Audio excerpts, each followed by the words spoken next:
Hello, I'm Mike Biselli, your host for this podcast and the global community that has rallied around it. During this expert coronavirus update, we learn from a globally recognized family guidance teacher and how she's applying her expertise to the crisis this pandemic has created. After more than 15 years of teaching the guidance approach to parenting, Catherine Winter-Sellery founded the Conscious Parenting Revolution to help people locate and understand their own triggers, avoid family resentment, developing into retaliation, rebellion, and resistance. Her desire to support parents to create safe and stable homes and families, especially during the societal shifts COVID-19 has created. While together, Catherine also shared her very personal and touching experience with racism and how she is also applying her work to the current societal unrest after George Floyd's murder. I'm grateful for Catherine's passion, determination, and mission to bring her expert perspective and guidance to families during these trying times for so many of us across our country and beyond.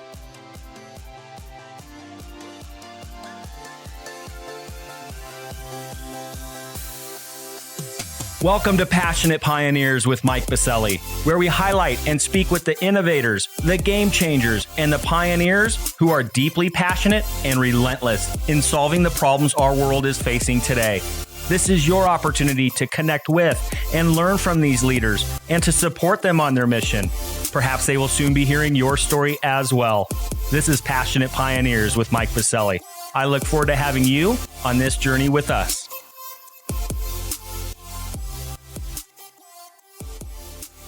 Catherine, welcome to our podcast and thank you for being with us today, especially during these trying times. I'm so delighted to be here. Thank you so much for this invitation. Well, Catherine, we're glad you're here. And given where we are as a nation, both with the pandemic and now the societal unrest since George Floyd's murder, I'm eager for our community to gain your expert perspective in order for all of us to better equip our families during these trying times. But before we dive into this important conversation, a bit of housekeeping. While listening to any of our episodes, please make sure to join our free online community at passionatepioneers.com in order to share feedback and ideas and interact with the global ecosystem. If you are listening to this episode via our online community, thank you for being with us. And lastly, please take a moment to subscribe to the podcast so you will automatically receive episode updates in your podcast player. Simply search Passionate Pioneers with Mike Biselli in Apple Podcasts, Spotify, or wherever you listen to your podcasts. Okay, Catherine, I'd first like to start by asking you where things currently stand and what your organization is experiencing during these trying times as families grapple with the new normal that COVID-19 has brought upon us. I'll open it up broadly and let you take it from there. Thank you so much. Yeah, so, I've called it the COVID pressure cooker.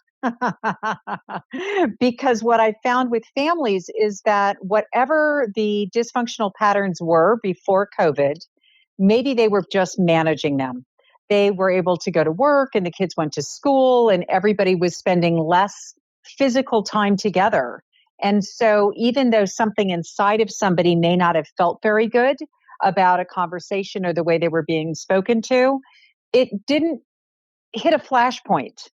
But with COVID and taking away all of the, exit doors and people being stuck together, in some ways, it's really brought everything to the boiling point.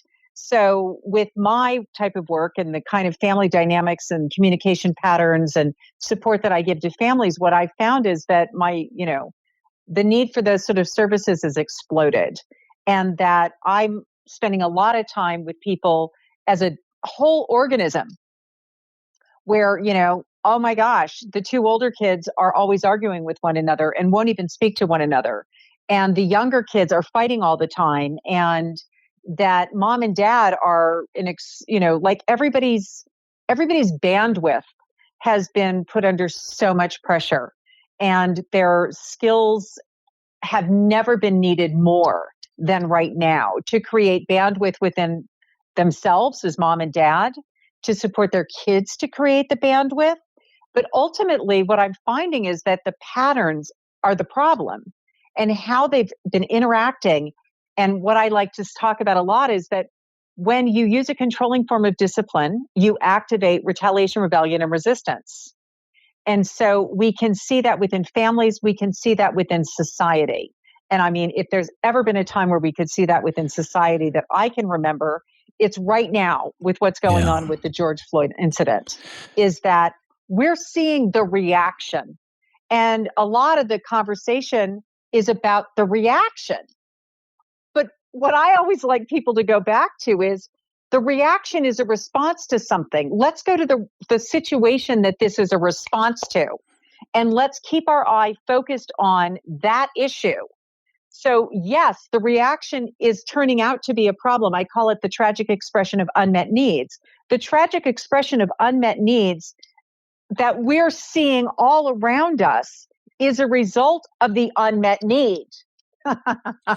If you want the reactions to disappear, address the underlying unmet need. Yeah. And we're going to go deeper into that in just a moment. Thank you for that kind of high level overview of where we are with things, because it is a bizarre time. There's no doubt about it. Let me ask you a quick question, and maybe you can't answer this, but once the pandemic broke out, did you see this train coming? Did you know this was going to happen? Well, I've spent 30 years in Asia. And so literally when my children were really little, we went through SARS and we went through the bird flu. And this is for me the third pandemic in, what do I want to say, the last 20 years.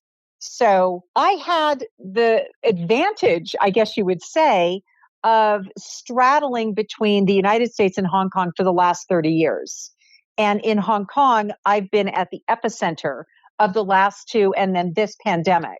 So it wasn't that I was living in Wuhan, but I was close enough to Wuhan, and we were actually back there for the holidays for Christmas, that we were leaving and fleeing Hong Kong because more and more of the United Airlines flights were being canceled. A number of airlines were no longer flying in. United stopped flying in. We didn't think we'd get out of the country. So we finally got out in February, and because Hong Kong had been through this type of thing before, they shut down the borders almost immediately. People, without any prompting, just chose to protect themselves because they'd been through other pandemics. And there was no sort of forced wear of face mask. Everybody chose to. It was such a quick response that they've managed to really, like I was actually on the phone earlier this morning with a client in Hong Kong who told me there's now like 3 or 4 cases that they don't understand within the community. The cases that are being flown in, those are being dealt with. Everybody is being tested and essentially managed really, really well so that they know where you are and whether you tested positive or negative. And if you're negative, you go home and home quarantine. But in America, this is like really the first pandemic because SARS didn't really hit that badly here. The bird flu didn't hit that badly here. Coronavirus has really been our first experience as a nation of something that's bigger than us, taking a huge, huge dent. I didn't see it coming this badly, but I could certainly see all of the preventative things that Hong Kong was doing, Singapore was doing, Far East Asia, where they've actually had to experience in the past. Those past experiences informed their decisions, and they controlled it a lot faster in Asia as a result of having had that background. Wow, that's fascinating. And it must be quite the paradox for you to have lived in Hong Kong, lived in Asia, and now seeing it right here as well in the United States. It's, again, a fascinating time. So, we're going to dive in here on your revolution, the conscious parenting revolution. It's incredible work. But part of it is that your training has taught thousands of parents, educators, and other professionals in a half dozen countries on how to minimize misunderstandings and meltdowns and to communicate with more collaboration, cooperation, and consideration. Well, Catherine, I don't know of a more salient time that's needed than now. Can you give our audience a little bit of understanding what the conscious parenting revolution is about and how you're applying that work to COVID-19 at this time? Yes, thank you so much. So the conscious parenting revolution is about teaching communication skills. And I'm also trained as mediator. And so as a mediator, what you understand is that you don't take anybody's side, but you support each other, understanding everyone else's side. So it's essentially mastery at perspective taking. So if I'm able to support families to begin to see their children as people too, as having needs and feelings that are just as important as the older or adults in the group, then it levels the playing field. There is no longer a power differential where people do things on the basis of, because I said so. No matter how popular that was when you were growing up. Because I said so gets in the way of acknowledging that other person's no is not defiance or disrespect. but that they're saying yes to something inside of themselves that's getting in the way of them saying yes to you also. So maybe they're hearing it as a demand. Maybe they're hearing it as control. But what they're not hearing is acknowledgement and understanding of their perspective. That place of acknowledgement and understanding, of course, all kinds of possibilities can be created. And from that place, we can teach consideration of each other's needs, not on the basis of power and control, or you have the ability to limit my access to preferred activities or to make my life downright miserable, but on the basis of, I understand what's going on for you. And wow, I didn't realize that my behavior was getting in the way of you meeting your needs, Mom. I'll lower the TV, or I'll go to my room and listen to my music there, or I'll do this, that, or the other thing, out of this energy of, oh, I didn't know I was getting in the way of you meeting your needs. When we start to model that as parents, we teach listening by listening. So that's one of the most important skills, is that when someone's doing something that, I don't know, triggers us, activates us, it's really difficult for us to take the perspective of, gosh, I wonder what's going on for that person. We focus on ourselves and the reactivity that's coming up within us. So there's a real skill to step back, take a breath, and take a new road. But the skill of step back, take a breath, and take a new road is the skill of being able to create connection. Connection is where everything happens. When I know that you belong to me and I belong to you and that we're all connected in this human experience, then I'm no longer thinking about you're right, you're wrong, you're good, you're bad. I've broken the cycle of judging your behavior on the basis of whether it inconveniences me or not. And I'm beginning to look at you as a human being. And as children, a lot of times there is this filter in consciousness that they're supposed to do as they're told. They're supposed to be obedient and compliant. They're certainly not supposed to get in the way of my day. And they're supposed to bend to me. So this is revolutionary, to look at kids and say to yourself, this is the behavior that is actually coming out of an unmet need. Or this is me recognizing that 3 out of 4 disruptions are a reaction to power being used over someone. So they call it, this is the research of Thomas Gordon, retaliation, rebellion, and resistance. So these are the 3 R's. Gordon was nominated for the Nobel Peace Prize 3 times. This is incredible research. And I think you can probably already use it, and you're doing that kind of applicability to what we're seeing in the George Floyd case.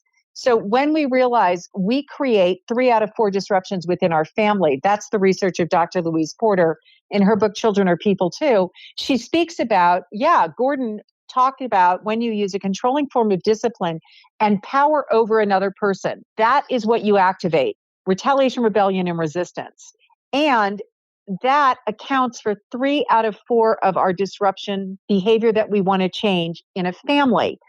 Without the knowledge that I created this reaction, we spend our time thinking there's something wrong with the other person.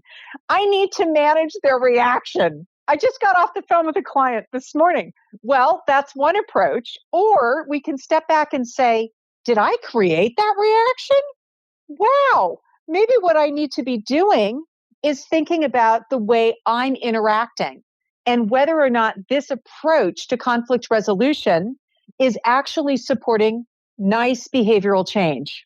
It's a big step to go from I don't like your reaction to I created the reaction.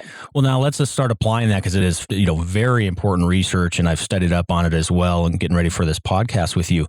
Can you now apply that to what you first said at the beginning of our podcast in regards to COVID-19? What does that mean for parents in regards to this pressure cooker that we're all in right now? Well, thank you. Let's tie it back in. So these are patterns where I'm going to say, I don't have the exact research, but I'm going to say the majority of people use rewards and punishments as their modality.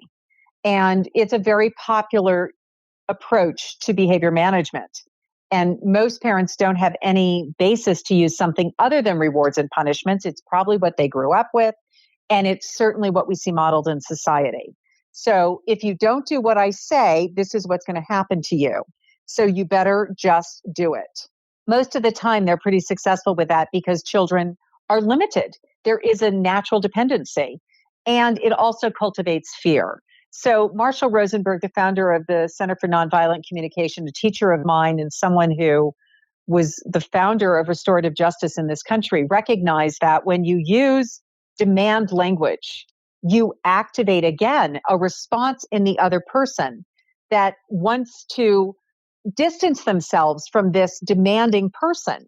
And it starts a recursive cycle of defiance and resistance. Defiance and resistance. So if you've been using this approach to problem solving and now everybody's in the house without those relief valves and nobody can get away from the thing that they're so in reaction to, so the child is mad about the fact that their perspective is not being understood, that their no is seen as disrespectful, that in fact what they're trying to do is stand for themselves rather than make it about mom or dad. There's such a big shift for us to be able to see the person that's causing us inconvenience, to see through their eyes. But if we can see through their eyes, understand and acknowledge their feelings and needs, it diffuses the situation. It creates connection. It also models for that person how to do that for me as the parent, how to understand my perspective. It's like this incredible ability to build roads. The other part of this is that when you're using an external locus of causality, always teaching people that they're supposed to do what they're told, be obedient and compliant, follow the directive of the parent who has power over them, we are actually cutting children off at the knees. We need to empower them to have a voice. We need them to trust themselves. We need them to stay connected to their inner world. And we don't need to see that as defiance. We need to see that as important and shift our perspective around the way we see what I'm going to call the reactivity as wrong. We see the reactivity as a response to power being used over them. And if I stopped using my power in this way, I would be able to understand their perspective. I'd be able to see them as people too. I'd be able to connect with them in a way that doesn't make them wrong. So do you see the applicability of all of these skills in the outer world beyond the family? Within the family, it's about creating internal locus of control, self-motivation, self-started change. All of this self-startedness comes from the fact that when people feel understood and acknowledged from their perspective, they have the capacity to understand your perspective. And they learn how to do that by you modeling, understanding their perspective first, so that they go, oh, I know how to do this. Not because they literally are thinking, I know how to do this, but because you modeled it.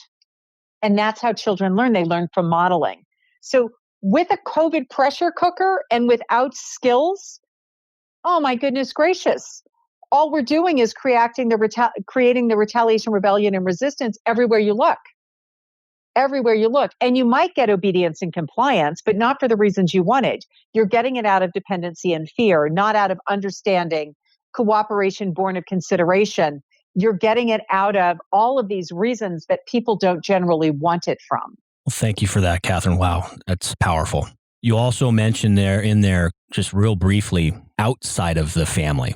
Let's go there for a moment, because I think it's important, especially where we are as a country. Yeah. Catherine, your bio states that you spent your early years growing up in New Orleans, Louisiana, and in America's Deep South. You saw firsthand the racism and division that was polluting that part of the United States. It must be very difficult for you as well to now see where we are as a country after the George Floyd murder a number of days ago. It's always been there. Heartbreaking. I mean, just absolutely devastating. We know that undercurrent has always been there, but these pressure cookers, as I was talking to a colleague the other day, it's almost this confluence of all of these pressure cookers coming together at once. Incredible unemployment, the pandemic, and then this overt murder in broad daylight. I don't know how else to say it. Absolutely. How do we think about as families to think outwardly what's happening outside of our family with the racism and what we're seeing right now with the riots and the protests? How do we equip our children? How do we discuss this? How do we handle the outside within our own families right now? Yeah. Thank you. Yeah. I feel honored to be here to talk about this today because it's so much a part of my passion. And growing up in New Orleans for the very early years of my life, and I can remember stories that my parents told us about, I grew up as a Methodist, and in the Methodist church in the early 1960s, how my parents' minister would go to the churches, the Black churches in the community, and invite the congregation to come to their church. And the next week, that church would reciprocate and invite them to come to their church. And they started modeling what it would look like. I was so proud. I know that sounds silly, but it just made me feel like, oh, God, and I'm emotional about it. We have to model. We have to model it in our behavior, in how we live, in breaking down that there's a difference. This idea that we all belong to each other, that we are all part of humanity, that we celebrate the different cultures and colors and celebrations, and it's the richness of our fabric. We do that in our day-to-day lives. We notice when we separate from someone else and look at them like we don't belong to you because you're a different race or a different color or a different background. Rather than celebrating the differences, we create separation. So when I was a little girl and my parents were modeling that for me, modeling that sense of connection, breaking down those barriers in the Deep South, it was a powerful example that they set. And now we look at that situation with George Floyd, we look at the perpetrators and we think to ourselves, goodness gracious. I mean, what gave rise to you not seeing the humanity of this person that you're harming? What was happening within you that you couldn't create connection or hear this person? I mean, that breaks my heart that there's a human being on the planet that has grown up in a way that they haven't been able to cultivate within themselves this sense of connection, compassion, understanding.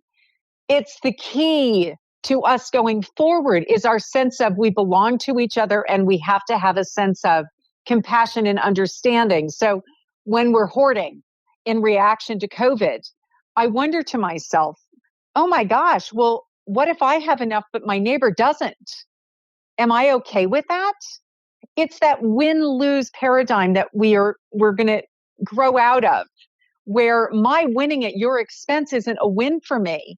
That doesn't support my sense of well-being. It also activates this idea that it's okay with me that you're not okay. It's not okay with me that you're not okay. And by the way, you're not being okay could ultimately result in me not being okay, if we want to look at it from that angle, because we realize that this sense of disparity is such a deep undercurrent. And those are the explosions that we're seeing. You know, there's Maslow's hierarchy of needs. I'm sure, some of the audience will be familiar with it, or maybe all of the audience will. But I can just remember when I began to really look at it differently. I'm sure I studied it in Psych 101 in college, but it wasn't until my world became about communication and understanding behavior as the manifestation of needs being met or the manifestation of needs not being met. If that's what behavior is it's creating a portrait for me to see whether needs are met or not. The more tragic the expression, the more I understand the deprivation of the unmet need. So when we step back and we look at the behaviors that are happening right now, I am deeply concerned at the depth of the unmet needs. The depth of the unmet needs for connection, for autonomy, for people being seen as belonging, having a place, and entitled to their needs to be met. And this lens that we might look through of good, bad, right, wrong, the lens that we're looking through right now of condemning the reaction, I think the reaction is tragic. I'm sad to look at looting of, Ray-Ban and Lululemon, and it doesn't make sense to me because it's not part of my conversation around right response, my conversation around connection to humanity. But I understand it when I put on the lens of there is so many So there is so much unmet need. There are so many people who feel as though they have been marginalized and their perspective has been unacknowledged, that I understand it. Yeah. And my heart breaks. Well, and to sum all of that up, Catherine, and thank you for being so authentic and real and open and sharing your experience. But to sum it up, I just can't get Martin Luther King's quote out of my head over the past number of days. And it's, quote, "A riot is the language of the unheard." While I also absolutely don't agree with it, I understand, and it is difficult. So thank you for that, Catherine. And I think it is important that we need to model, we need to bubble this up, we need to be very forthright with our own family members about what is happening and take it upon ourselves to be that answer. So thank you for that, Catherine. And as we wrap up here, this work is incredible. There's so much to learn from you. We could spend a number of hours here. Can you let our audience know where they can find you online? How can they connect with you? How can they learn more about your conscious parenting revolution? Thank you. Yeah, actually, consciousparentingrevolution.com is my website. And for the past, I think I've done about 10 master classes. I've been doing them every Thursday for about 2 months, where I'm just offering a master class, which is free and open to the public for anybody to get on and come join this opportunity to talk about what I call an internal locus of causality, understanding how to support self-motivation, self-direction, how to diffuse situations, and how not to activate the 3 R's, for goodness sake, that then you spend the rest of your time dealing with. So the secondary problems are really what people focus on, where it's really the initial problem, the primary issue, and how I deal with it that can prevent all those secondary problems from arising. So if you go to the consciousparentingrevolution.com, you'll see on the homepage, you can join these master classes. I'm doing them twice a day because I have a worldwide audience. And so people in Europe can pop on and people in Asia. 1 o'clock Denver time and 7 p.m. Denver time every Thursday. And I would love for anyone to come who I feel would love some support and perhaps a new lens to look at behavior and how to deal with it. If you have creative resentment flows, there's ways to heal those relationships. And those healings, reconciliations, reconnections, they can all be done. It's happening every day. No matter how bad it is, there are tools. And please come and get your tools. Well, thank you for sharing that, Catherine. And we'll also leave the consciousparentingrevolution.com information over at passionatepioneers.com, our free global online community. And we'll ask our community to leave some comments and some thoughts and some considerations for Catherine in her article that will be posted there for this episode. So again, over at passionatepioneers.com, our free global online community will be another great way for you to connect with Catherine and all of her amazing work. So, well, as we wrap up, Catherine, it's been an honor and a privilege to spend this time with you today, especially during these difficult moments in our country. So thank you for all of your perspective, your expertise, more importantly, your determination and passion to continue to make healthy families around this country. Thank you for being with us today. Thank you so much, Mike. This has been such an honor, and I just feel so timely. So I'm really blessed, and I appreciate it. Thank you. Thank you.